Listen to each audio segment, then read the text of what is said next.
Hello மக்களே! இன்னைக்கு cook with கோமாளிலேருந்து நவாபி பன்னீர் ரெசிபி எப்படி பண்ணுறதுன்னு பார்த்துடலாமா? ஃபர்ஸ்ட் ஒரு பேனில் 2 டேபிள் ஸ்பூன் எண்ணெய் சேர்த்துக்கலாம். இதில் சீரகம், பட்டை, கிராம்பு, மிளகு அண்ட் ஏலக்காய் சேர்த்துக்கலாம். கூட 2 பெரிய வெங்காயம் சேர்த்துக்கிறேன், 3 பச்சை மிளகாய், இதில் ஒரு 10 அளவுக்கு முந்திரி, இஞ்சி, பூண்டு, 2 டீஸ்பூன் கசகசா சேர்த்துட்டு எல்லாத்தையும் நல்லா வதக்கிக்கோங்க. கொஞ்சமாக தண்ணி விட்டு நான் இதை வேக வச்சு எடுத்துட்டேன். இப்போ ஒரு மிக்சியில் சேர்த்துட்டு நல்லா ஃபைன் பேஸ்ட்டாக வர மாதிரி அரைச்சிக்கலாம்.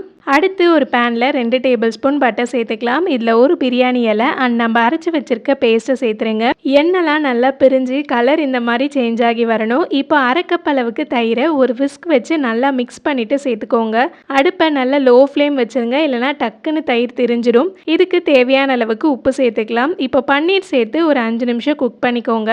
இப்போ இதில் கேவ்ரா வாட்டர் சேர்த்துக்கலாம். இது முகலாய டிஷ், அப்புறம் நவாபிலெலாம் கண்டிப்பாக சேர்ப்பாங்க. செம்மையான ஒரு டேஸ்ட் கொடுக்கும். கொஞ்சமாக ஃப்ரெஷ் க்ரீம் சேர்த்துக்கிறேன். குங்குமப்பூவை பாலில் ஊற வச்சுருக்கேன், அதை சேர்த்துக்கலாம். கடைசியாக கொஞ்சமாக கசூரி மெத்தி சேர்த்துட்டிங்கன்னா ஒரு சூப்பரான நவாபி பன்னீர் ரெடி. செம்ம ரிச்சாக க்ரீமியாக இருக்கும். நல்லா சப்பாத்திலாம் வச்சு சாப்பிட்டிங்கன்னா செம்ம டேஸ்ட்டாக இருக்கும். ஸோ கண்டிப்பாக இதை ட்ரை பண்ணிவிட்டு எப்படி வந்ததுன்னு சொல்லுங்கள். பாய் பாய்.